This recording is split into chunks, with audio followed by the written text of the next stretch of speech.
Marina ajeitou a alça da bolsa e saiu de casa sob o sereno da manhã, carregando uma caneca térmica que exalava o aroma acolhedor de café recém-passado.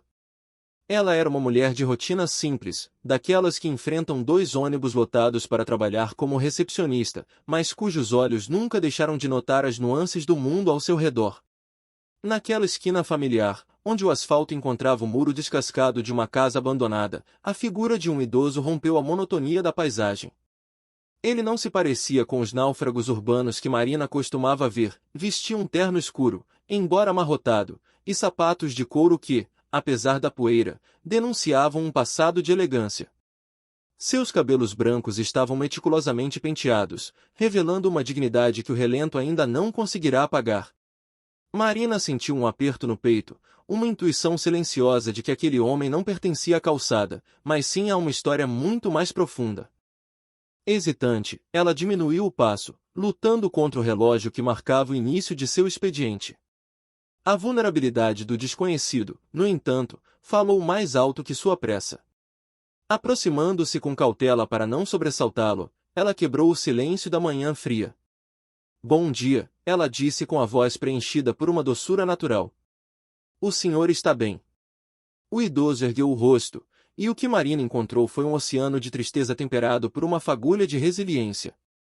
Eram olhos de quem já havia comandado mundos e agora se contentava com o concreto. Bom dia, moça, ele respondeu, a voz frágil como o papel antigo. Obrigado pela preocupação. Estou bem, sim. Marina notou o tremor discreto em suas mãos, e sem hesitar, estendeu a caneca quente, oferecendo não apenas uma bebida, mas um reconhecimento de sua humanidade. O homem fixou o olhar no recipiente como se estivesse diante de um tesouro esquecido, mas a polidez o fez recuar inicialmente. Não precisa, moça. Guarde seu café. Você deve precisar para trabalhar, por favor, insistiu ele, demonstrando uma nobreza que contrastava com sua situação atual. Marina, percebendo o orgulho ferido, recorreu a uma mentira piedosa, daquelas que servem como ponte entre 2 corações. Fiz demais em casa. Vai estragar se eu não tomar tudo, afirmou ela com um sorriso encorajador. Vencido pela bondade, o idoso aceitou a caneca. Ao sentir o calor do primeiro gole, seus olhos se encheram de lágrimas que ele não tentou esconder. O café era o pretexto, o verdadeiro alimento era o fato de que, pela primeira vez em muito tempo, ele não era invisível para o resto do mundo. Muito obrigado, ele sussurrou, a voz embargada pela emoção. Ele tentou completar a frase, mas a gratidão era pesada demais para as palavras. Marina, esquecendo-se completamente de que o mundo lá fora continuava a girar em sua pressa habitual, sentou-se ao lado dele na calçada empoeirada. Qual é o seu nome? Perguntou, buscando humanizar ainda mais aquele encontro. Edmundo, ele respondeu, limpando o rosto com o dorso da mão. Edmundo Silveira. Ela se apresentou como Marina Santos, e ali, entre o ruído dos carros e o frio da manhã, selou-se uma amizade improvável. A dicção perfeita de Edmundo e seu vocabulário refinado confirmavam a suspeita de Marina. Ele era um homem de cultura, um náufrago de uma classe social que outrora o colocará no topo, mas que agora o deixará à margem. Curiosa, mas respeitosa, Marina perguntou há quanto tempo ele estava naquela condição. Algumas semanas, respondeu Edmundo, voltando o olhar para a estrutura decadente da casa atrás de si. Estou esperando uma visita muito importante. Alguém que precisa me encontrar. A revelação trouxe um mistério ao ar. Quem estaria procurando um homem em uma ruína? Marina sentiu que havia uma trama complexa de perdas ou talvez de uma estratégia desesperada por trás daquela vigília. Quem o senhor está esperando? Indagou ela, baixinho. Edmundo hesitou, como se pesasse o valor de seu segredo. São pessoas que um dia significaram muito para mim. Pessoas que espero que ainda se importem, confessou ele, com uma melancolia que sugeria laços familiares rompidos ou lealdades testadas pelo tempo. O relógio, impiedoso, forçou Marina a se levantar. Ela tinha obrigações, mas o encontro havia mudado a cor do seu dia. Seu Edmundo, preciso ir trabalhar, mas o senhor vai estar aqui amanhã? Perguntou, já planejando o próximo encontro. Vou estar, ele confirmou com uma determinação serena, até encontrar quem estou procurando. Com um sorriso que iluminou o rosto cansado do idoso, Marina fez uma promessa solene. Então, amanhã eu trago mais café e talvez um pão quentinho também. O brilho que emanou dos olhos de Edmundo foi algo que Marina guardaria na memória por muito tempo, era o brilho da esperança sendo religada. A senhora faria isso por mim? Perguntou ele, quase incrédulo. Claro que sim. Até amanhã, seu Edmundo, despediu-se ela, partindo com o coração vibrando em uma frequência diferente. Durante todo o expediente no escritório, a imagem de Edmundo não abandonou os pensamentos de Marina. Entre um atendimento e outro, ela se questionava sobre a trajetória daquele homem. Como alguém com tal porte e educação terminara na calçada? O mistério da visita importante aguçava sua mente. Ao retornar para casa no final da tarde, sua primeira reação foi olhar para a esquina. Lá estava ele, fiel ao seu posto de espera, como uma estátua de resiliência. Ele acenou com um sorriso tímido, e Marina sentiu uma onda de confirmação interna. Como foi o dia, seu Edmundo? Ela perguntou, parando mais uma vez. Tranquilo, ainda esperando, ele respondeu com paciência de monge. E o seu? Produtivo. Amanhã trago café fresquinho e pão de açúcar da padaria, prometeu ela, reforçando o laço. Contudo, a bondade de Marina não passou despercebida pelos olhos vigilantes da vizinhança. Enquanto entrava em sua casa, foi abordada por Berenice, uma vizinha conhecida por sua língua afiada e coração endurecido. Marina, vi você conversando com aquele homem da esquina, começou Berenice, com um tom carregado de desaprovação. Você tem que tomar cuidado. Se continuar dando atenção, vai atrair mais gente indesejada para nossa rua. O comentário áspero feriu a sensibilidade de Marina, que via em Edmundo alguém digno de proteção, não de repulsa. Ele não é gente indesejada, dona Berenice.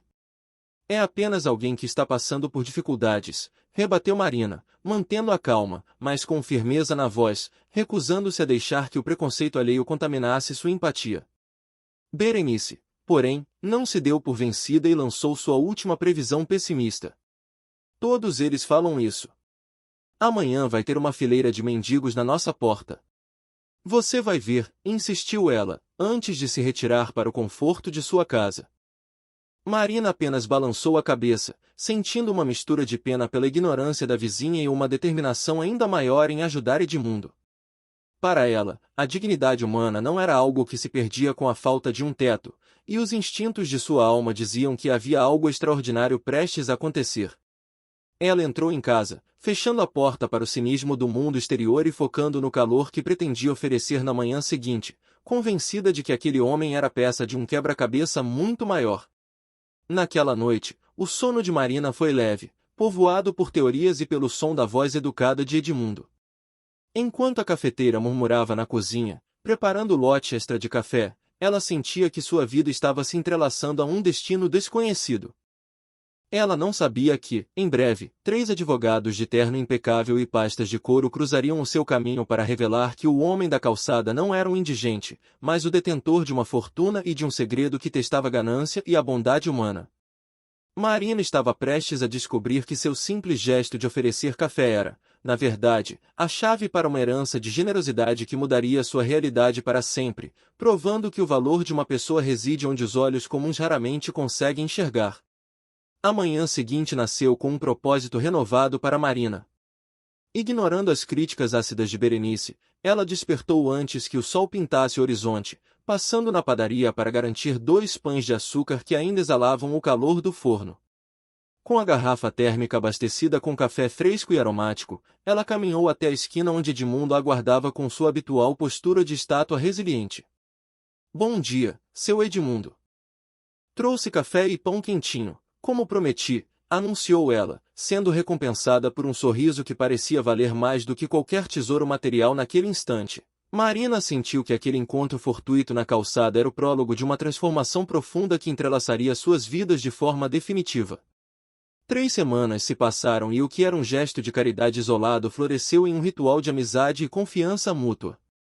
Aqueles 15 minutos diários antes do trabalho tornaram-se o alicerce emocional de Marina, e a mudança em Edmundo era visível a olho nu. O homem antes abatido agora possuía um olhar vívido e uma presença que emanava uma humanidade recuperada.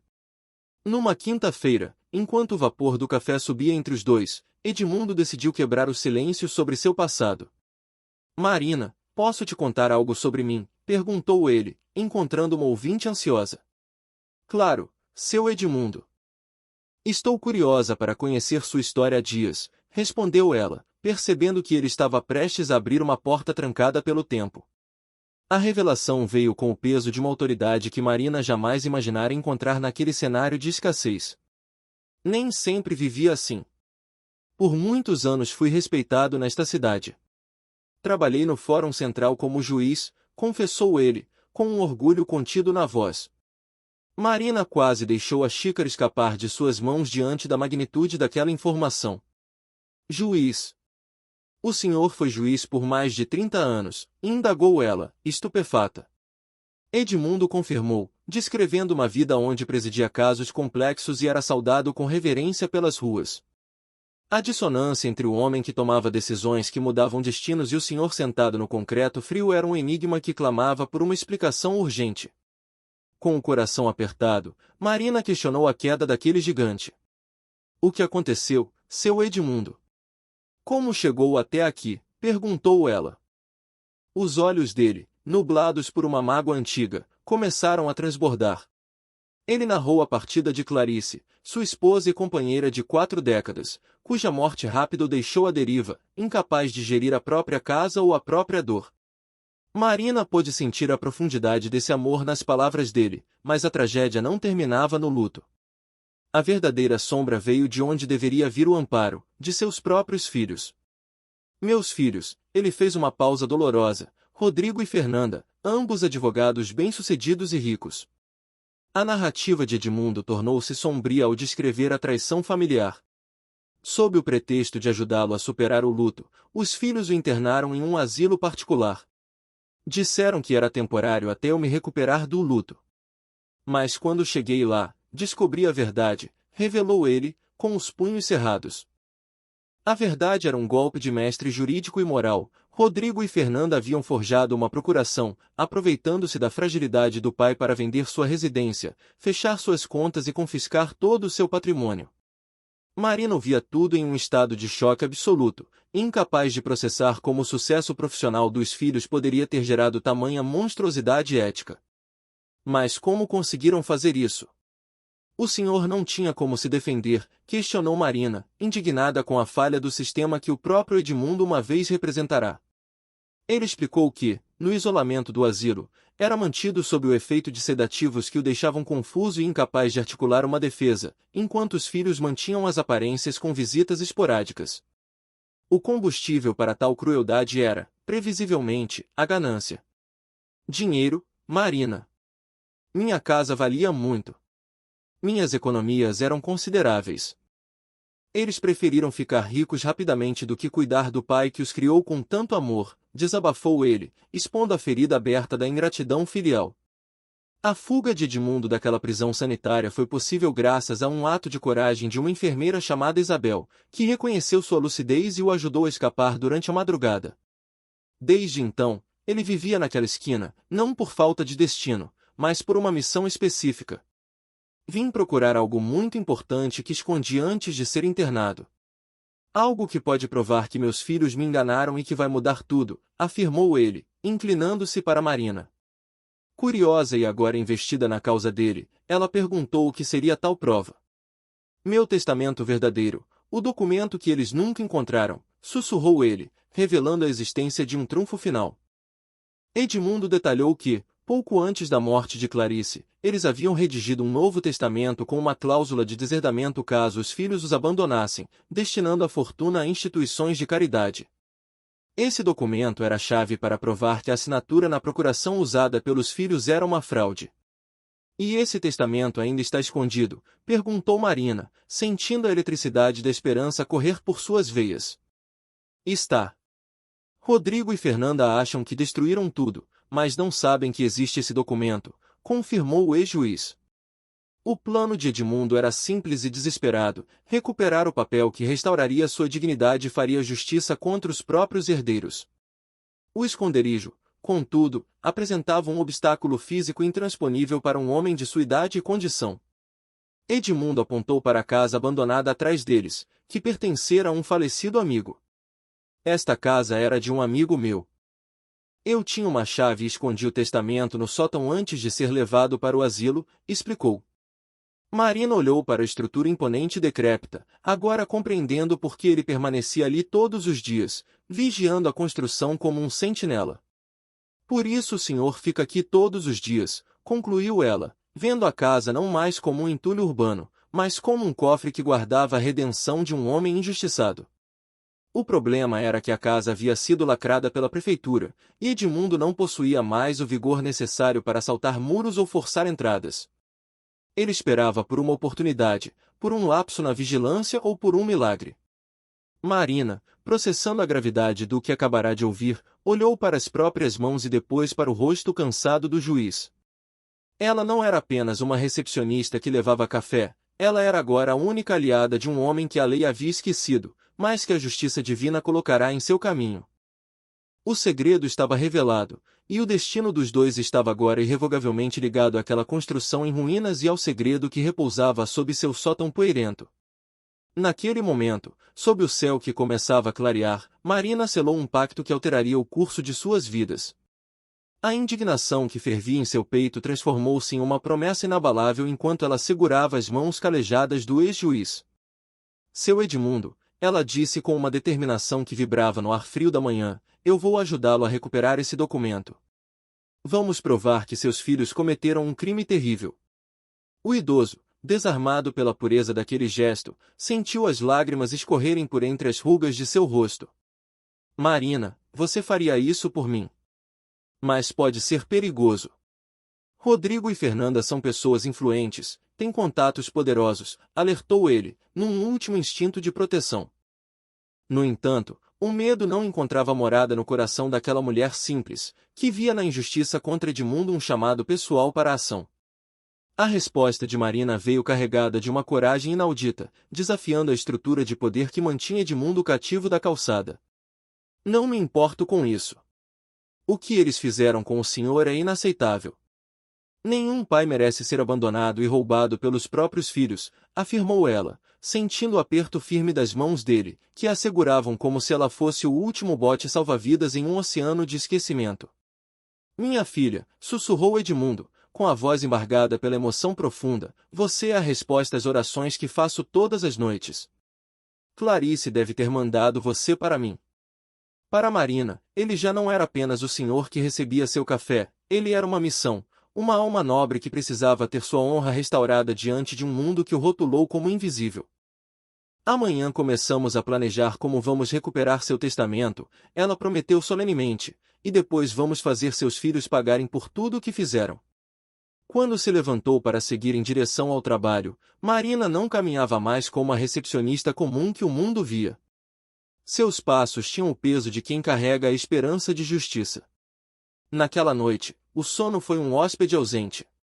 A imagem do juiz respeitado, traído pelo sangue do seu sangue, dançava em sua mente, alimentando uma raiva legítima. Ela visualizava o contraste entre a dignidade silenciosa de Edmundo e a ganância ruidosa de seus herdeiros, preparando-se mentalmente para o embate que estava por vir contra os poderosos Silveira.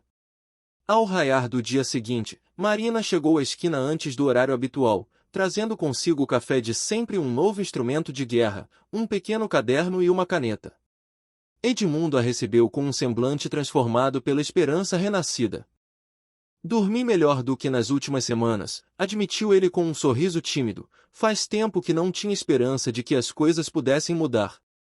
Marina sentou-se ao seu lado e, com o caderno aberto, deu início à investigação. Então, vamos transformar essa esperança em realidade. Preciso saber tudo sobre seus filhos, onde trabalham, onde moram, qual o nome do escritório deles. Indagou ela, pronta para mapear os passos dos algozes de seu amigo. A hesitação de Edmundo ainda era visível, um reflexo do trauma sofrido nas mãos de quem ele mais amou. Marina, você tem certeza disso? Essas pessoas são perigosas, têm influência, dinheiro, contatos importantes, ele avisou novamente, temendo pela segurança daquela jovem. A resposta dela foi um golpe de realidade contra a impunidade. E daí? O que eles fizeram com o senhor é criminoso. Vamos expor tudo, declarou com firmeza. Vencido pela determinação dela, Edmundo começou a desenrolar o novelo de sua tragédia. Revelou que Rodrigo, de 43 anos, e Fernanda, de 39, eram sócios do luxuoso escritório Silveira e Associados, construído sobre o prestígio e os contatos que ele próprio havia cultivado durante 30 anos de magistratura. Os detalhes fornecidos por Edmundo eram precisos e amargos. O escritório ocupava o 20º andar de um prédio luxuoso na Rua das Palmeiras, com uma vista privilegiada para a Praça Central, um símbolo da ascensão dele sobre as ruínas da vida do pai. Rodrigo agora vivia em uma mansão no bairro Jardim Esperança, comprada com os despojos da casa paterna, enquanto Fernanda desfrutava de uma cobertura na Avenida Brasil. Compraram tudo com o meu dinheiro, disse ele, com uma voz carregada de uma dor que nenhum valor financeiro poderia compensar. Marina anotava cada endereço como se marcasse alvos em um mapa tático, sentindo a indignação crescer a cada nova cifra mencionada pelo ex-juiz. A escala do roubo era assustadora e revelava a frieza meticulosa dos filhos. A casa valia R$ 1.200.000. Minhas economias somavam mais 800 mil. 2 milhões de reais que desapareceram enquanto eu estava dopado naquele asilo, desabafou Edmundo. Marina quase gritou ao ouvir o valor astronômico que havia sido drenado de uma vida inteira de trabalho honesto. Eram economias destinadas a um futuro tranquilo para o casal e, eventualmente, para os próprios filhos, que preferiram o atalho do crime à paciência da herança legítima. Vou fazer uma pesquisa sobre eles. Quero saber tudo antes de agirmos, anunciou ela, fechando o caderno com um estalo decidido. O plano de Marina envolveu buscar ajuda nas sombras das instituições onde a verdade fica registrada. Naquela tarde, ela se dirigiu ao cartório central para encontrar Solange, uma amiga de longa data e aliada de princípios. Ao ouvir a história de Edmundo, a indignação de Solange foi imediata e explosiva. Isso é criminoso. Como podem fazer isso com o próprio pai? Exclamou ela, já movendo os dedos ágeis pelo teclado do sistema. Marina pediu para ver os registros da venda da casa, e o que encontraram sob o brilho da tela do computador foi a prova documental de uma traição arquitetada com precisão cirúrgica por advogados que conheciam bem as brechas da lei. Olha só, a procuração foi registrada numa data muito suspeita, 20 dias depois da internação do seu Edmundo, apontou Solange, revelando que a venda da propriedade foi iniciada no exato momento em que o pai era silenciado por medicamentos no asilo. A investigação revelou uma rede de empresas fantasmagóricas e transações obscuras. A casa de Edmundo fora vendida para a RS Investimentos, cujos sócios eram ninguém menos que Rodrigo e sua esposa, Raquel Mendes. Eles criaram a empresa fantasma para comprar a casa do próprio pai por um preço muito abaixo do valor real, explicou Solange, chocada ao ver que pagaram apenas R$ 700 mil por um imóvel de valor muito superior. A teia de corrupção familiar se estendia também a Fernanda, cujos documentos mostravam a compra de uma cobertura de R$ 800 mil paga à vista, no mesmo período da internação do pai. Marina sentiu um nojo profundo ao constatar que o luxo em que os filhos viviam era sustentado pelo sangue e pelo desespero de Edmundo. De onde uma advogada jovem tirou tanto dinheiro assim? Questionou Solange de forma retórica. Das contas do pai, respondeu Marina, com o estômago embrulhado pela sordidez da descoberta. Agora, munida de nomes, datas e valores, ela sabia que o próximo passo seria o mais perigoso, invadir o passado de Edmundo para resgatar o futuro que lhe fora roubado. A investigação no cartório revelou camadas ainda mais sombrias da traição familiar, com Solange expondo a engenharia financeira por trás da ascensão dos filhos de Edmundo. E não para por aí. O escritório deles foi aberto com um capital inicial de R$ 500.000, tudo no mesmo período da internação, revelou a funcionária, apontando para a coincidência cruel das datas.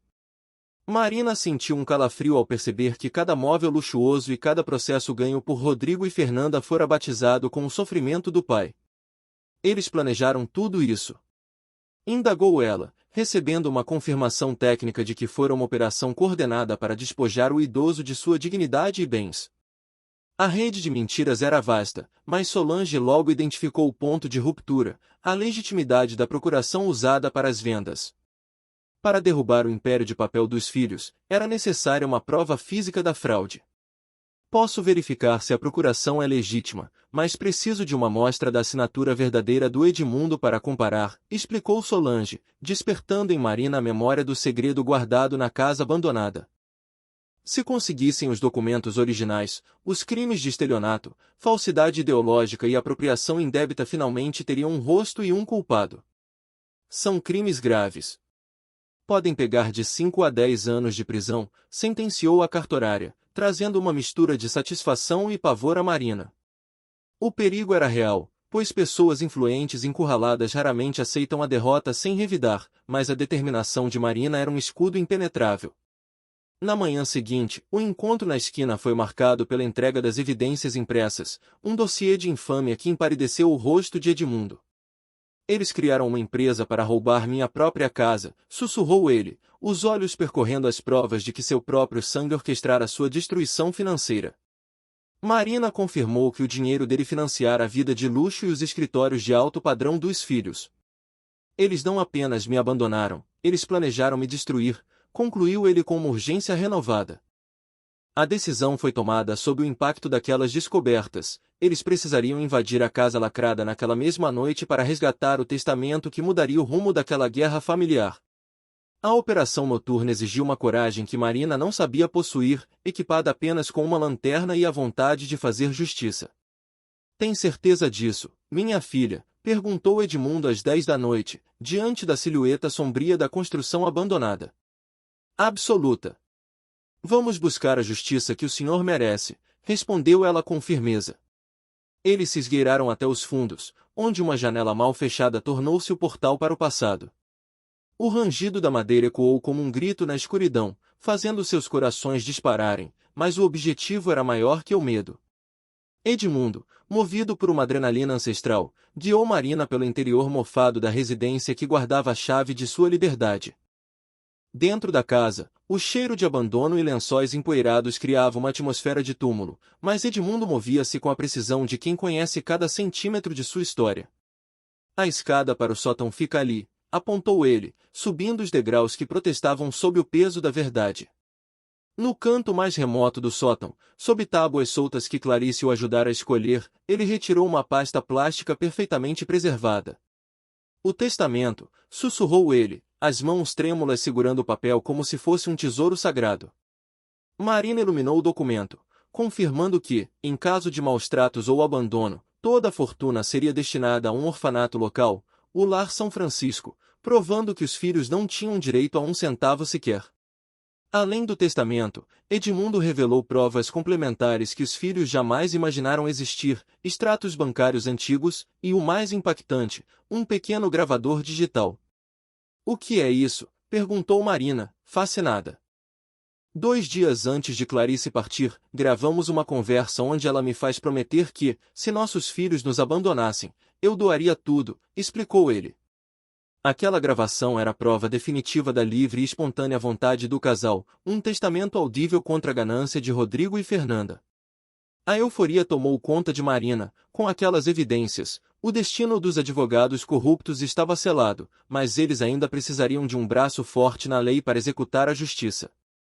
Agora precisamos de um advogado honesto, ponderou Edmundo, ciente de que o sistema que ele tanto serviu precisava ser acionado com integridade. Marina imediatamente pensou em Gustavo Ferreira, um profissional ético que trabalhava sozinho em um escritório modesto, longe do luxo pretensioso dos Silveira. No dia seguinte, pela primeira vez em anos, Marina faltou ao trabalho para levar Edmundo ao encontro de Gustavo. O contraste entre o ambiente simples de Gustavo e a opulência descrita por Edmundo era o primeiro sinal de que haviam encontrado a pessoa certa para enfrentar o poder estabelecido na Rua das Palmeiras. Gustavo Ferreira, um homem de cabelos grisalhos e olhar atento, recebeu-os com uma cortesia que não se compra com honorários elevados. Ao ver a pasta de documentos e ouvir o relato detalhado de Marina, o advogado interrompeu todas as suas outras atividades. A gravidade da situação era evidente. Um ex-juiz, herói do judiciário, fora transformado em indigente por uma fraude orquestrada por seus próprios herdeiros legais. Gustavo examinou o testamento e a gravação com um silêncio técnico, enquanto a indignação crescia em seu semblante. Isso não é apenas um caso de família, é um ataque à integridade de todo o sistema jurídico, murmurou ele, percebendo o tamanho do crime. O advogado olhou para Edmundo com um respeito profundo, reconhecendo o colega de profissão sob as roupas gastas pelo tempo nas ruas. Se provarmos que essa assinatura na procuração é falsa, e temos o testamento original para confrontar, o castelo de cartas deles vai desmoronar, afirmou Gustavo, começando a traçar uma estratégia de ataque que visava não apenas a recuperação dos bens, mas a responsabilização criminal imediata. Marina sentia que, finalmente, a balança da justiça começava a pender para o lado certo. Eles não eram mais apenas dois sobreviventes na calçada, agora, formavam um trio determinado a desmascarar os vilões que se escondiam atrás de ternos caros e títulos de nobreza jurídica. O plano de Gustavo era audacioso, ele não apenas entraria com uma ação civil, mas levaria o caso diretamente ao Ministério Público, utilizando a influência e o histórico de Edmundo como ex-juiz para acelerar o processo. Vamos precisar de um exame grafotécnico urgente, explicou ele a Marina e Edmundo, e assim que o laudo confirmar a fraude, pediremos o bloqueio imediato de todos os bens de Rodrigo e Fernanda. Marina sorriu, visualizando o momento em que os dois advogados descobririam que a velhice confusa do pai era, na verdade, uma sentinela de justiça prestes a bater à porta deles. A batalha estava apenas começando, mas, pela primeira vez, Edmundo tinha uma voz, um teto e uma chance real de recuperar sua vida. O desabafo de Gustavo Ferreira ressoou no pequeno escritório como um veredito antecipado contra a infâmia. Isso é revoltante, declarou o advogado, cujos 30 anos de carreira não o haviam blindado contra tamanha crueldade. Ao ser questionado por Marina sobre a possibilidade de ajuda, ele foi categórico, não haveria cobrança de honorários, pois o caso transcendia o aspecto financeiro. O senhor já pagou com uma vida inteira de serviço à justiça, afirmou ele a Edmundo, que assistia a tudo com os olhos marejados. Para Gustavo, devolver a dignidade ao ex-juiz era um dever moral, uma forma de honrar a toga que o próprio idoso um dia vestira com integridade, transformando aquele encontro em uma trincheira contra a corrupção familiar. Gustavo debruçou-se sobre a papelada, examinando cada linha com o rigor de um especialista que prepara um cerco. Ele confirmou que o testamento e a gravação eram provas inquestionáveis, capazes de anular as transações fraudulentas orquestradas pelos filhos. O plano de ação foi traçado com precisão cirúrgica, registrar uma queixa-crime por estelionato, falsidade ideológica e apropriação indébita. E eles podem ser presos, quis saber Marina, movida por um senso de justiça que já não cabia em si. A resposta de Gustavo trouxe um peso real à gravidade dos fatos. A pena poderia variar de 5 a 12 anos, transformando o castelo de luxo de Rodrigo e Fernanda em uma potencial cela de isolamento. Apesar da esperança, o medo ainda rondava o coração de Edmundo, ciente do poder e das conexões que seus herdeiros possuíam. Doutor Gustavo, preciso confessar uma coisa. Tenho medo deles, admitiu o idoso, a voz tremendo sob o peso de décadas de influência. Gustavo, contudo, revelou uma faceta desconhecida dos vilões. Eles já estavam sob o radar da Ordem dos Advogados, acumulando mais de 15 denúncias por má conduta e lesões a clientes. O prestigiado escritório Silveira e Associados era, na verdade, uma fachada de má reputação que começava a rachar sob o peso de suas próprias transgressões, tornando o caso de Edmundo o estupim ideal para uma explosão inevitável. A revelação mais chocante, entretanto, envolvia uma investigação do Ministério Público por formação de organização criminosa. Gustavo explicou que havia suspeitas de que os irmãos participavam de um esquema sistêmico para expropriar bens de pessoas vulneráveis, como idosos e viúvas desprotegidas. Eles fizeram isso com outras pessoas? Perguntou Edmundo, pálido diante da escala da maldade de seus filhos. A resposta afirmativa indicava que o caso dele não era um incidente isolado, mas a peça-chave para desmantelar uma rede de rapina urbana que transformará o direito em uma ferramenta de extorsão e roubo contra os mais fracos. Gustavo levantou-se para organizar os protocolos, alertando Marina sobre os riscos que ela correria como testemunha principal. Quando eles descobrirem que tem uma testemunha e que os documentos apareceram, podem tentar te intimidar, advertiu ele, antecipando que pessoas desesperadas recorrem a táticas sombrias. Marina, embora sentisse um frio cortante na espinha, manteve a postura firme. Estou preparada para qualquer coisa, declarou, aceitando o início de uma guerra onde o café da manhã na esquina se tornaria o campo de batalha entre a lealdade de uma estranha e a traição de dois filhos ambiciosos. 3 dias depois, a tensão escalou para o campo das tentativas de suborno e ameaças diretas. Gustavo ligou para Marina para informar que Rodrigo e Fernanda haviam tentado comprar seu silêncio, oferecendo inicialmente R$ 100.000 e subindo a oferta para 200.000 ao encontrarem resistência. Não existe dinheiro no mundo que me faça trair a justiça, fora a resposta do advogado íntegro. A reação dos irmãos foi colérica e carregada de presságios sinistros, deixando claro que Marina era agora o alvo principal. Gustavo reforçou o alerta: sem o depoimento dela, os criminosos poderiam encontrar brechas para escapar, tornando sua segurança uma prioridade absoluta. Naquela noite, o perigo que antes era uma teoria jurídica materializou-se na porta da casa de Marina sob a forma de um envelope sem remetente. Ao abrir o papel, seu sangue gelou, uma foto sua saindo do escritório de Gustavo acompanhada de um bilhete manuscrito com uma mensagem sinistra. Algumas decisões custam muito caro. Pense bem, dizia o texto, uma clara tentativa de asfixiar sua coragem através da vigilância. Marina trancou cada fresta de sua residência, sentindo o peso daquela perseguição, e ligou imediatamente para o advogado para relatar que o jogo sujo do Silveira havia oficialmente começado em sua vida privada.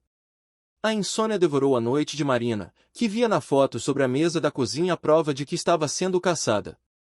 Às 6 da manhã, ela buscou refúgio na rotina, encontrando Edmundo na esquina habitual. Ele percebeu de imediato o rastro do medo em seu rosto pálido e, ao ver a ameaça, sentiu uma fúria impotente. "Estão te seguindo, Marina." "Isso é muito perigoso", sussurrou ele, sugerindo que ela abandonasse o caso para se preservar. Contudo, Marina segurou as mãos do idoso com uma força que vinha da alma. "O senhor me deu a oportunidade de fazer algo realmente importante na minha vida. Não vou desistir agora", reafirmou ela, selando seu compromisso com o destino dele. A calmaria da manhã foi rompida pelo toque estridente do celular de Marina às 9 horas. Um número desconhecido brilhava na tela, e ao atender, ela foi confrontada por uma voz masculina, gélida e calculista, que parecia destilar veneno através do aparelho. "Alô, Marina Santos", disse o homem, identificando-se em seguida como Rodrigo Silveira. O som do nome de quem havia jogado o próprio pai na rua causou uma náusea profunda na recepcionista, mas ela não desligou. Ela estava diante do arquiteto daquela desgraça, o homem que usava a lei como chicote e o dinheiro como escudo para suas atrocidades. Rodrigo não perdeu tempo com sutilezas, iniciando um jogo psicológico de alta voltagem para desestabilizar a única pessoa que poderia colocá-lo atrás das grades. Marina ouvia o tom arrogante de quem se sentia intocável, mas cada palavra dele apenas reforçava sua convicção de que estava do lado certo da história. O embate entre a recepcionista humilde e o advogado poderoso estava apenas começando, e as apostas haviam subido para além do dinheiro ou das propriedades. Era agora uma luta pela sobrevivência e pela verdade, onde o próximo passo de Rodrigo poderia ser o erro fatal que finalmente o levaria ao encontro da justiça que ele tanto desprezou. Marina sentiu o sangue congelar nas veias ao ouvir a voz de Rodrigo Silveira, mas forçou uma postura de aço. "Acho que precisamos conversar", disse ele, com a arrogância de quem costuma comprar silêncios. A resposta dela veio seca e cortante, recusando qualquer diálogo com quem havia deserdado o próprio pai em vida. Rodrigo, entretanto, tentou desqualificar a lucidez de Edmundo, tratando a busca por justiça como um delírio senil. "Meu pai não tem condições de cuidar dos próprios bens.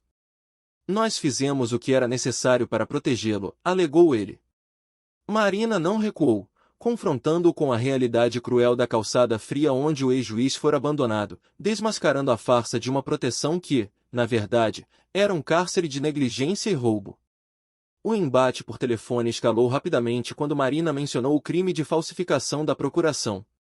O silêncio que se seguiu do outro lado da linha foi a confirmação tácita da culpa. Rodrigo mudou o tom, passando da negação para a corrupção direta, oferecendo inicialmente R$ 50.000 para que ela desaparecesse. "Nunca. Não existe dinheiro no mundo que me faça trair seu Edmundo", rebateu Marina, mantendo sua integridade intacta frente ao aumento da oferta para 100.000. Rodrigo riu friamente, lançando uma ameaça velada sobre seus contatos poderosos na polícia e no judiciário. Você tem 24 horas para reconsiderar, sentenciou ele, cortando a ligação e deixando um rastro de fúria no peito da recepcionista. Naquela tarde, a pressão física materializou-se em um carro preto que seguia Marina de forma ostensiva. O vidro escuro desceu para revelar Fernanda Silveira, a face feminina da mesma ganância, adornada com joias que brilhavam com o dinheiro desviado do pai. Marina Santos. Entre no carro. Precisamos conversar sobre seu futuro, ordenou ela. Marina, estrategicamente posicionada perto de outras pessoas no ponto de ônibus, exigiu que a conversa ocorresse ali mesmo. Fernanda iniciou um jogo de contrastes, ressaltando a vida humilde de Marina e oferecendo uma quantia astronômica de R$ 500 mil para que ela simplesmente esquecesse a existência de Edmundo e do testamento. Posso mudar sua vida. 500 mil em dinheiro vivo, sem perguntas, sem complicações, propôs Fernanda, com um sorriso gélido que nunca alcançava os olhos. A proposta era uma tentativa de comprar a liberdade dos irmãos através da miséria alheia, mas Marina viu apenas a crueldade por trás do luxo. Podem guardar seu dinheiro sujo. Não estou à venda, declarou ela, afastando-se do veículo. A ameaça final de Fernanda ecoou como um aviso de morte, deixando claro que recusar aquela oportunidade de ouro traria consequências que Marina talvez não quisesse descobrir, transformando a calçada em um cenário de guerra psicológica. Ao relatar as abordagens a Gustavo, o advogado confirmou que o desespero dos irmãos era o termômetro do medo que sentiam de perder tudo. O valor oferecido indicava que o rombo nas contas de Edmundo e as fraudes contra outras vítimas eram muito maiores do que o imaginado. Gustavo tomou precauções, enviando cópias de toda a documentação ao Ministério Público para garantir que, caso algo acontecesse a eles, a investigação não fosse interrompida. Se recuarmos agora, eles vão continuar fazendo isso com outras pessoas, alertou ele, fortalecendo a convicção de Marina de que aquela luta era uma barreira contra uma organização criminosa familiar. A violência física começou de forma sutil, mas aterrorizante. Ao chegar em casa, Marina encontrou a janela da sala estilhaçada e uma pedra com o aviso, última chance. A resposta da polícia foi um balde de água fria, tratando o ataque como vandalismo comum por falta de testemunhas. Marina compreendeu que estava sozinha na linha de frente, por conselho de Gustavo, considerou se esconder, mas sua determinação falou mais alto. Não vou me esconder. Isso é exatamente o que eles querem, afirmou ela, decidindo enfrentar o assédio em sua própria casa, mesmo sabendo que o cerco estava se fechando a cada hora que passava. A madrugada trouxe um novo nível de hostilidade. Marina foi despertada por ruídos no quintal e, armada apenas com o celular, filmou um vulto encapuzado sabotando seu carro. Ao amanhecer, encontrou os 4 pneus furados, uma mensagem clara de que sua mobilidade e segurança estavam sob ataque constante. Quando contou o ocorrido a Edmundo, o idoso desabou em prantos, sentindo o peso da culpa por colocar aquela mulher em perigo. Marina, isso é culpa minha. Talvez eu devesse desistir de tudo, voltar para o asilo, lamentou ele, num momento de fraqueza gerado pelo medo de ver sua única amiga sofrer represálias ainda piores. Marina segurou o rosto de Edmundo, impedindo que a derrota se instalasse nos olhos dele. Seu Edmundo, sua esposa Clarice não teria desistido de lutar pela justiça. Ela não desistiria do senhor, lembrou ela, invocando a memória da mulher que fora o pilar da vida do juiz. O nome de Clarice agiu como um bálsamo e um tônico, devolvendo brilho de autoridade ao olhar de Edmundo. Ele recordou as palavras da esposa sobre lutar até o final quando se tem a certeza de estar certo, e ali, naquele abraço emocionado, o pacto de resistência foi renovado entre a recepcionista e o magistrado destronado. Edmundo, embora recuperado, fez um último apelo pela segurança de Marina, oferecendo-lhe a saída honrosa de parar caso o perigo se tornasse insuportável. Não quero que se machuque por minha causa, disse ele com sinceridade profunda. Marina sorriu através das lágrimas, sentindo que sua conexão com aquele homem já não era mais sobre um simples café, mas sobre o resgate da própria integridade humana. Ela sabia que os pneus furados e as janelas quebradas eram apenas os primeiros golpes de um inimigo ferido, mas a força que emanava de sua aliança com Edmundo era algo que o dinheiro do Silveira jamais poderia comprar ou destruir. A batalha estava agora em um ponto de não retorno. Com a denúncia protocolada e o Ministério Público agindo nos bastidores, Marina e Edmundo preparavam-se para o confronto final no tribunal. Eles sabiam que Rodrigo e Fernanda usariam todas as armas, desde subornos a ameaças de morte, para proteger o império construído sobre a dor do pai. Marina olhou para o horizonte, sentindo o peso da responsabilidade, mas também a leveza de quem faz o que é correto. A guerra estava declarada, e a verdade, embora fragilizada pelas sombras da corrupção, estava prestes a emergir com a força de um furacão que nenhum escritório luxuoso conseguiria conter. Naquela manhã, o ar parecia mais pesado ao redor da casa de Marina, carregado com a promessa de um embate definitivo. Antes de sair, ela olhou para Edmundo e reafirmou seu compromisso, não apenas com ele, mas com um ideal que transcendia o medo. Seu Edmundo, o senhor não entendeu ainda. Não estou fazendo isso só pelo senhor, estou fazendo pela justiça, para que pessoas como Rodrigo e Fernanda não continuem destruindo vidas de pessoas inocentes. Então, vamos até o fim, declarou ela, sentindo que a coragem não era a ausência do temor, mas a decisão de marchar adiante apesar dele. Mal sabia ela que a guerra estava prestes a subir de patamar, testando os limites de sua resistência contra a arrogância daqueles que se julgavam acima da lei. Ao cruzar o portão, Marina foi interceptada por Rodrigo e Fernanda, que a aguardavam ostensivamente ao lado de um sedã luxuoso. Eles haviam abandonado as sombras e as mensagens anônimas, optando por uma confrontação direta na calçada para que todos os vizinhos vissem quem detinha o poder. Bom dia, Marina, disse Rodrigo, ostentando um sorriso que não alcançava a frieza gélida de seus olhos. Marina, embora sentisse o coração martelar contra as costelas, manteve o queixo erguido e a voz firme. Saiam da frente da minha casa, ordenou ela, recusando-se a ser intimidada pela presença imponente dos dois advogados que tentavam, mais uma vez, ditar as regras de um jogo sujo. Fernanda interveio com uma suavidade calculada, abrindo uma pasta de couro legítimo que exalava o cheiro de um dinheiro que Marina sabia ser roubado. Eles começaram a listar detalhes íntimos da vida dela, o tempo de serviço na Deltacom, o valor exato de seu salário e a precariedade de sua situação financeira. Sabemos muitas coisas sobre você, afirmou Rodrigo, num tom que misturava desprezo e controle. Eles não estavam ali apenas para conversar, estavam ali para mostrar que a privacidade de Marina havia sido violada e que cada aspecto de sua existência estava sob o microscópio daquela organização familiar. A raiva de Marina crescia, mas ela se mantinha em silêncio, esperando o golpe seguinte. A proposta que se seguiu foi o suborno mais audacioso que Marina já ouvirá, um cargo de secretária executiva no escritório deles com um salário de R$ 15.000 mensais, quase 7 vezes o que ela ganhava atualmente. Vocês não estão me oferecendo um emprego, estão me oferecendo suborno, rebateu ela, enxergando através da farsa. Fernanda, sem perder a compostura, chamou a traição de oportunidade, tentando seduzir Marina com a promessa de um futuro estável em troca do abandono de Edmundo. Para os irmãos, o pai era apenas um obstáculo confuso que vivia na rua, um incômodo que deveria ser neutralizado para que eles pudessem desfrutar da herança sem interferências. A visão de mundo dos irmãos Silveira assustou Marina mais do que qualquer ameaça física, eles pareciam genuinamente acreditar que a ganância era a única lógica válida. Vocês são doentes, disparou ela, recebendo como resposta uma lição de pragmatismo cínico de Rodrigo. Somos práticos. O mundo funciona assim, Marina. Os espertos ficam ricos. Os ingênuos ficam pobres. Você pode escolher de que lado quer estar, afirmou ele.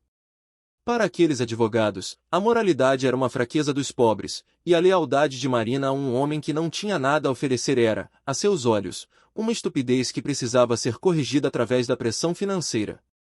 Quando perceberam que o suborno não funcionaria, os irmãos mudaram para a chantagem direta, revelando que o dono da empresa onde Marina trabalhava, Antônio Ribeiro, era cliente antigo do escritório.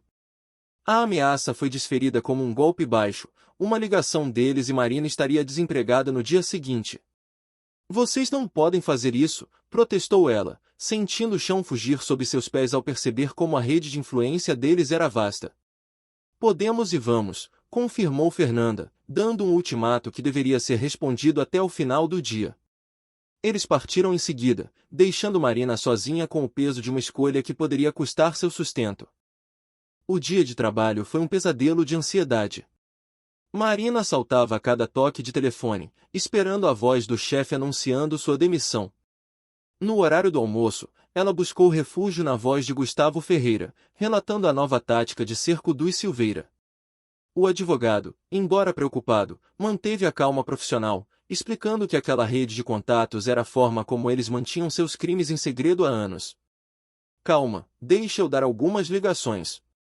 Talvez consiga neutralizar essa ameaça, prometeu Gustavo, revelando que também possuía aliados que, ao contrário dos irmãos, operavam dentro dos princípios éticos da justiça. Horas depois, Gustavo retornou com notícias agridoces. Rodrigo já havia tentado envenenar o chefe de Marina, acusando-a de envolvimento em um esquema de extorsão. Contudo, a intervenção de um promotor do Ministério Público, amigo de Gustavo, mudaria o cenário.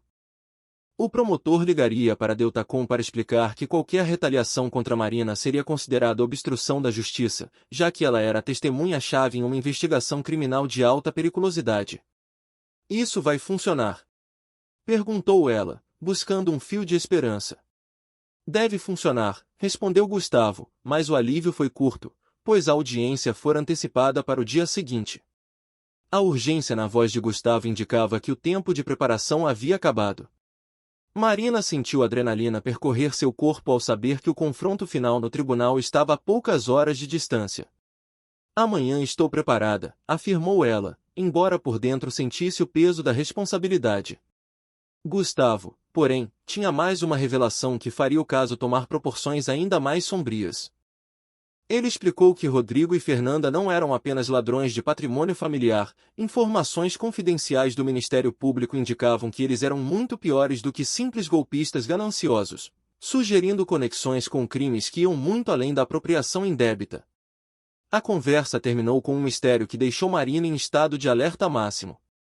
Segundo Gustavo, os irmãos Silveira faziam parte de uma engrenagem de corrupção que envolvia a venda de sentenças e o desaparecimento de provas em casos de grande escala, usando a fachada do escritório para lavar dinheiro de origens duvidosas. O caso de Edmundo era apenas a ponta de um iceberg de perversidade. Rodrigo e Fernanda não são apenas ladrões, Marina. São muito piores que isso, repetiu Gustavo, preparando-a para um tribunal que não julgaria apenas uma herança, mas o desfecho de uma rede criminosa que finalmente encontrara em uma recepcionista corajosa o seu maior obstáculo. O horror da revelação feita por Gustavo ecoou no silêncio do escritório como um grito abafado. Marina descobriu que Rodrigo e Fernanda lideravam uma organização criminosa impiedosa, especializada em canibalizar o patrimônio de idosos e viúvas vulneráveis. Pelo menos 20 casos confirmados, revelou o advogado, descrevendo um esquema onde as vítimas eram dopadas, coagidas a assinar procurações e depois descartadas em asilos clandestinos. Marina sentiu uma náusea profunda ao compreender que Edmundo não fora apenas uma vítima de ingratidão filial, mas o sobrevivente de uma engrenagem de morte e negligência proposital que já havia silenciado outros que não tiveram a mesma sorte de escapar. Diante do perigo iminente, a justiça finalmente estendeu seu braço protetor. Gustavo solicitou escolta policial imediata, reconhecendo que Marina e Edmundo eram as peças fundamentais para desmantelar toda a quadrilha. A partir de hoje, vocês dois vão ter escolta, anunciou ele, trazendo um alívio tingido de medo. Ao sair do trabalho, Marina encontrou 2 agentes da Polícia Civil que a aguardavam para garantir que ela chegasse viva à audiência. A presença das viaturas era a confirmação física de que sua vida simples de recepcionista havia sido tragada por uma trama de alta periculosidade, onde a verdade era a mercadoria mais cara e perigosa do mercado. O pânico tomou conta de Marina quando, ao chegar à esquina habitual, não avistou a figura familiar de Edmundo. O grito por seu nome foi respondido por uma voz trêmula vinda de trás de um carro estacionado. Edmundo revelou que Rodrigo estivera ali pouco antes, tentando uma última e desesperada manobra de intimidação. Disse que se eu não aparecer amanhã, ele me leva de volta para o asilo e esquece tudo, contou o idoso, mas sua resposta fora um golpe de dignidade, ele avisara ao filho que a cadeia era o único destino garantido. Marina percebeu que a máscara de Rodrigo havia caído completamente, revelando o monstro que se escondia sob o terno de grife. A noite que antecedeu o julgamento foi uma vigília de sombras e silêncio, onde cada minuto parecia uma hora. Às 10 da noite, o telefone de Marina tocou pela última vez com a voz sibilante de Rodrigo oferecendo uma derradeira chance de recuo. Amanhã vocês vão pagar por tudo, rebateu ela, recusando-se a ser tragada pelo inferno que os irmãos tentavam projetar sobre ela. Marina desligou o aparelho, decidindo que o silêncio era a melhor resposta para quem só conhecia a linguagem da ameaça. Ela passou a madrugada em claro, os olhos fixos na escuridão, pensando em Clarice e em todas as vidas que haviam sido trituradas pela ganância dos Silveira. Às 5 da manhã, Marina abandonou a cama, vestindo um sóbrio vestido azul marinho, sua armadura para o dia mais importante de sua existência. Ao sair, encontrou Edmundo já posicionado no carro da polícia, transformado por um terno emprestado por Gustavo e pela aura de autoridade que parecia ter retornado ao seu semblante. Bom dia, Marina. Pronta para fazer história? Perguntou ele, com a voz firme de um magistrado prestes a retomar seu tribunal. Pronta, seu Edmundo. Hoje seus filhos vão descobrir que não se pode trair a própria família sem consequências, respondeu ela, sentindo que a justiça valia cada pneu furado e cada noite de insônia. O trajeto até o fórum foi um desfile de determinação através das ruas ainda sonolentas da cidade. Marina sabia que, em poucas horas, o destino de Edmundo seria selado, ou ele seria vingado, ou a corrupção venceria mais uma vez. No entanto, ela sentia uma paz inabalável, a certeza de que sua escolha de parar naquela manhã fria para oferecer café a um desconhecido fora o ato mais revolucionário de sua vida. Eles não eram mais apenas uma recepcionista e um morador de rua, eram os catalisadores de uma mudança que a cidade inteira, agora alertada pela imprensa, estava ansiosa para testemunhar nas escadarias do Palácio da Justiça. A chegada ao Fórum Central foi digna de um evento histórico, com flashes de fotógrafos e uma multidão de jornalistas que buscavam o ângulo perfeito do juiz que voltou das ruas. Marina segurou firmemente o braço de Edmundo, sentindo o tremor leve, mas resoluto, de seu aliado. O senhor está preparado para isso, sussurrou ela, preocupada com a pressão mediática. Edmundo olhou para as câmeras com uma serenidade transcendental.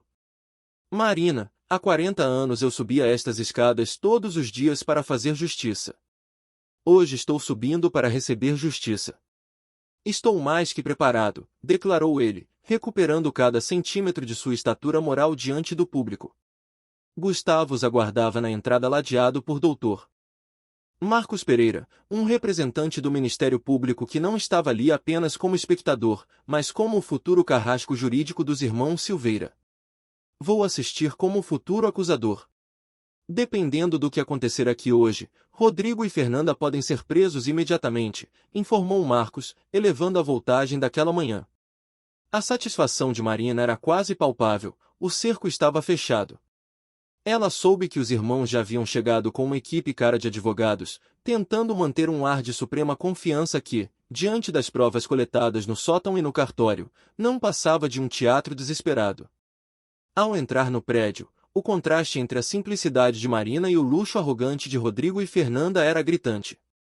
Os irmãos, cercados por assistentes, lançaram olhares de puro ódio em direção à recepcionista, mas ela não baixou a guarda.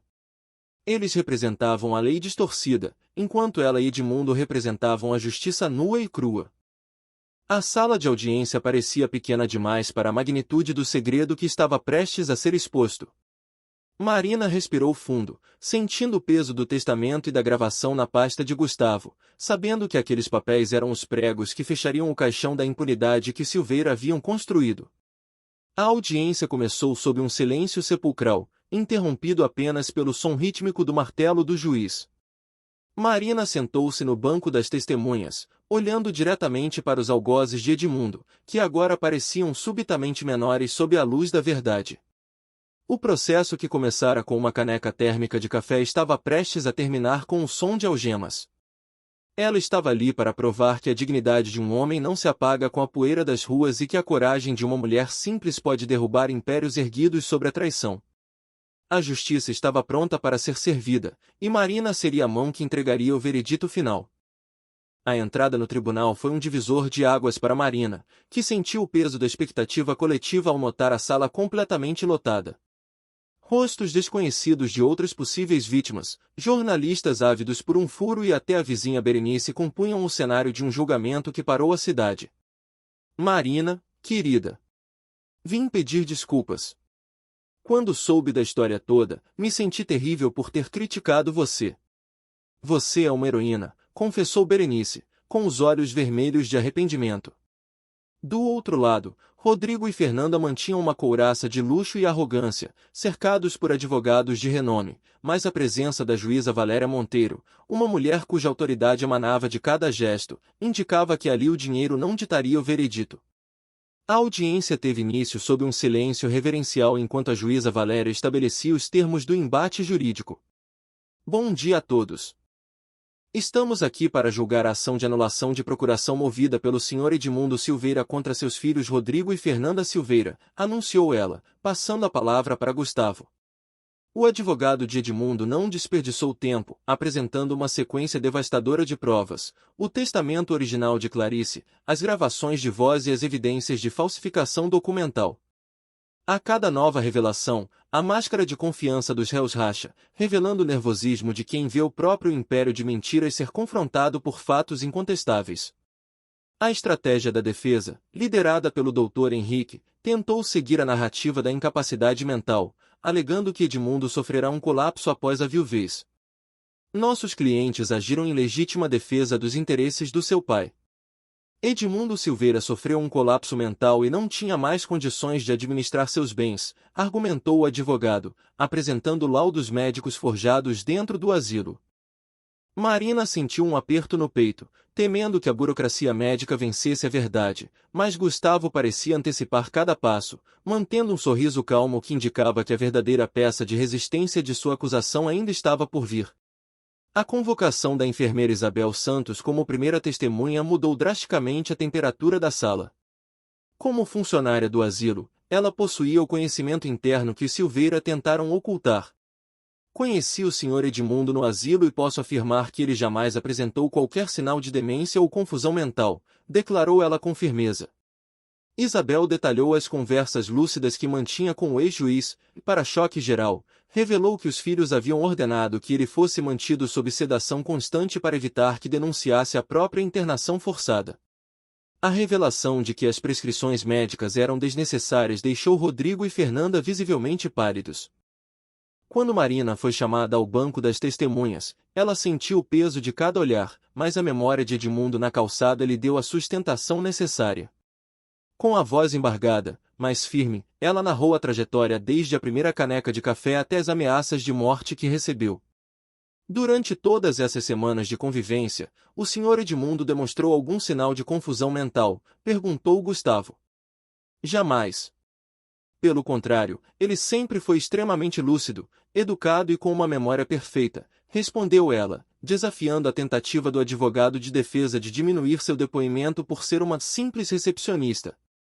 O confronto direto entre a simplicidade de Marina e o elitismo dos advogados de Rodrigo culminou em uma das frases mais impactantes da manhã. Ao ser questionada sobre como poderia avaliar o estado mental de alguém sem formação médica, Marina olhou fixamente para o Dr. Henrique. Doutor, não preciso ser médica para reconhecer um homem íntegro sendo traído pelos próprios filhos, disparou ela, provocando um murmúrio de aprovação que percorreu toda a sala. A juíza Valéria pediu silêncio, mas o dano à imagem dos réus já estava feito. A humanidade do depoimento de Marina havia perfurado a armadura técnica da defesa, expondo a crueldade por trás das aparências. A tensão atingiu o ápice quando Rodrigo tentou se justificar, alegando que tudo fora feito para proteger o pai. Foi nesse instante que Edmundo, recuperando a voz que por décadas ditara a lei naquele mesmo prédio, levantou-se. Senhor Edmundo, o senhor gostaria de falar, permitiu a juíza, reconhecendo a importância histórica daquele momento. Edmundo caminhou até o centro da sala com a solenidade de quem retoma seu trono de dignidade. Meritíssima! Por 30 anos, eu me sentei do outro lado, julgando casos como este. Nunca pensei que um dia estaria aqui como vítima dos meus próprios filhos, iniciou ele, silenciando o tribunal com a clareza de sua mente brilhante. O discurso de Edmundo foi uma autópsia moral da traição que sofrerá. Ele denunciou como Rodrigo e Fernanda transformaram o luto em uma oportunidade de rapina, falsificando sua assinatura e tentando apagar sua existência no asilo. Vocês não apenas roubaram meu dinheiro, vocês roubaram minha dignidade, minha casa, minha memória da esposa que amei. Mas há uma coisa que vocês não conseguiram roubar, minha fé na justiça, afirmou ele, olhando diretamente para os filhos, que agora não conseguiam mais sustentar o olhar do pai. As lágrimas escorriam livremente pelo rosto dos presentes, tocados pela eloquência de um homem que fora quebrado, mas não destruído. O momento final do depoimento de Edmundo foi uma homenagem pública à mulher que o resgatou da invisibilidade das ruas. Ele explicou que a tentativa dos filhos de aniquilá-lo falhou porque o destino colocou um obstáculo inesperado em seus planos, a bondade desinteressada de Marina. Deus colocou um anjo no meu caminho, uma mulher simples, trabalhadora, que me devolveu a esperança quando eu achei que não havia mais nada pelo que lutar, declarou ele, apontando para Marina. Naquele instante, o tribunal deixou de ser um local de processos burocráticos para se tornar o palco de um resgate humano sem precedentes na história do judiciário local. A audiência caminhava para o seu desfecho com a convicção de que a verdade havia prevalecido sobre a ganância organizada. Rodrigo e Fernanda, antes tão imponentes, pareciam agora apenas duas figuras patéticas acuadas pela própria desonra. Marina, sentada ao lado de Gustavo, sentiu que o peso das semanas anteriores finalmente começava a se dissipar. A justiça, personificada na juíza Valéria e fortalecida pelo testemunho de uma enfermeira corajosa e de uma recepcionista leal, estava pronta para proferir sua sentença. A jornada iniciada com um pão de açúcar e café fresco estava prestes a culminar na maior vitória que Edmundo jamais conquistara em toda a sua vida profissional. A sala do tribunal mergulhou em um silêncio reverencial enquanto Edmundo, com a autoridade recuperada de um magistrado, selava o destino de seus algozes com palavras que cortavam como lâminas de verdade. Marina Santos me salvou. Não apenas me deu café e comida, me devolveu a dignidade humana. E por isso eu vou lutar até meu último dia para que pessoas como vocês paguem pelos crimes que cometem, declarou ele, apontando para os filhos. O impacto foi imediato, uma onda de aplausos irrompeu da plateia, forçando a juíza Valéria a golpear o martelo repetidamente para conter a euforia daqueles que, por tanto tempo, esperaram ver a justiça prevalecer sobre a arrogância. Fernanda, despojada de sua máscara de frieza, tentou um último e desesperado apelo emocional, alegando que suas ações visavam apenas o bem-estar do pai. A resposta de Edmundo, porém, foi o golpe final na mitologia familiar que ela tentava sustentar. Clarice sempre dizia que vocês tinham um bom coração. Ela estava errada, sentenciou ele, evocando a memória da esposa para desmascarar a ganância sem limites que motivara o cárcere privado e o roubo. Naquele instante, o Dr. Marcos, do Ministério Público, levantou-se para formalizar o pedido de prisão imediata, listando crimes que iam da formação de quadrilha ao estelionato, transformando a sala de audiência em uma antecâmara do sistema prisional. A juíza Valéria Monteiro, após uma análise meticulosa que manteve o tribunal em um suspense agônico, proferiu o veredito que ecoaria por toda a cidade. Declaro nulas todas as procurações assinadas pelos réus em nome do Sr. Edmundo Silveira. Determino a imediata restituição de todos os bens, anunciou ela, antes de acatar o pedido de prisão. O som das algemas fechando-se nos pulsos de Rodrigo e Fernanda foi a trilha sonora da queda de um império construído sobre a dor. Enquanto Fernanda implorava por um perdão que Edmundo concedeu mas não usou para anular a pena, Rodrigo ainda esbravejava sobre recursos e contatos, ignorando que o solo sob seus pés já havia desaparecido completamente. Quando a tempestade jurídica finalmente baixou, Marina e Edmundo encontrarão-se em um abraço que misturava lágrimas de exaustão e triunfo. Seu Edmundo, conseguimos, exclamou ela, recebendo como resposta o reconhecimento de que sua coragem fora o motor de toda aquela reviravolta. Gustavo aproximou-se com notícias que mudariam a realidade material de ambos, confirmando não apenas a devolução das propriedades e contas bancárias, mas também uma indenização de R$ 500 mil para cada um. Marina, que começara aquela jornada com apenas o suficiente para o pão diário, viu-se recompensada pelos riscos que correu ao enfrentar uma organização criminosa para proteger um estranho. 3 meses se passaram e o cenário da vitória consolidou-se em uma nova missão de vida.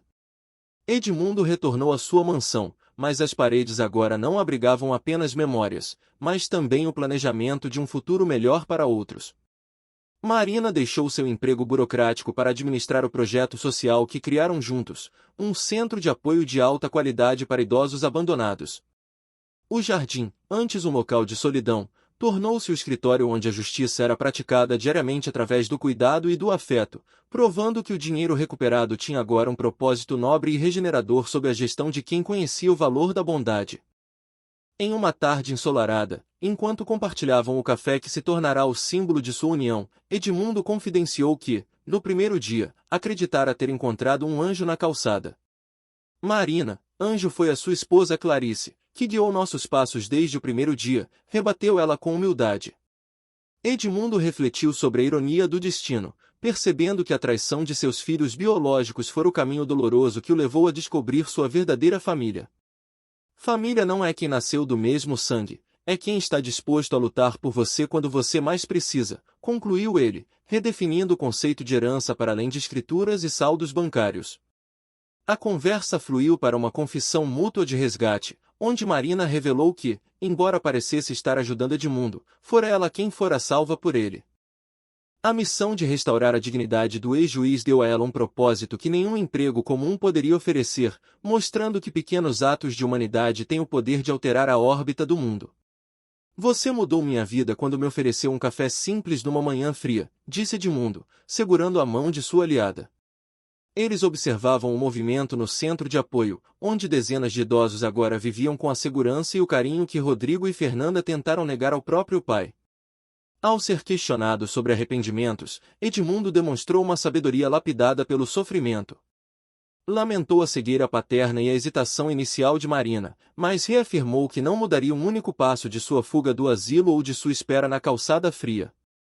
Cada noite ao relento fora um degrau necessário para chegar àquele momento de paz e realização. Marina olhou ao redor, vendo o sucesso do projeto social, e concluiu que a história dele servia como uma prova viva de que a bondade, embora muitas vezes pareça estar perdendo para o mal, sempre encontra uma forma de prevalecer se houver alguém disposto a lutar por ela. O sol começava a se pôr, tingindo o horizonte de dourado, enquanto eles levantavam suas xícaras para um brinde final. Um brinde ao café que mudou nossas vidas, propôs Edmundo, sendo acompanhado por Marina em um brinde à existência de anjos que usam roupas simples e oferecem conforto nas ruas. O gesto, que começara em uma esquina gelada sob olhares de desprezo alheio, terminava agora em um jardim de esperança, sob os olhares de admiração de uma cidade inteira. Eles sabiam que haviam escrito uma história que seria contada como um exemplo de como a humanidade pode vencer a ganância através da persistência e da fé. Naquele momento de silêncio e gratidão, Marina sentiu a presença espiritual de Clarice, como se a promessa de proteção feita no passado tivesse finalmente se cumprido através de suas mãos. O amor verdadeiro, como o de Edmundo por sua história e o de Marina pela justiça, não havia morrido, ele apenas se transformará em uma força coletiva de bondade que agora abrigava dezenas de almas. A xícara de café já não continha apenas uma bebida quente, mas o extrato de uma jornada épica onde uma recepcionista e um juiz provaram que, no tribunal da vida, o coração genuíno é o único que detém o poder de dar a palavra final.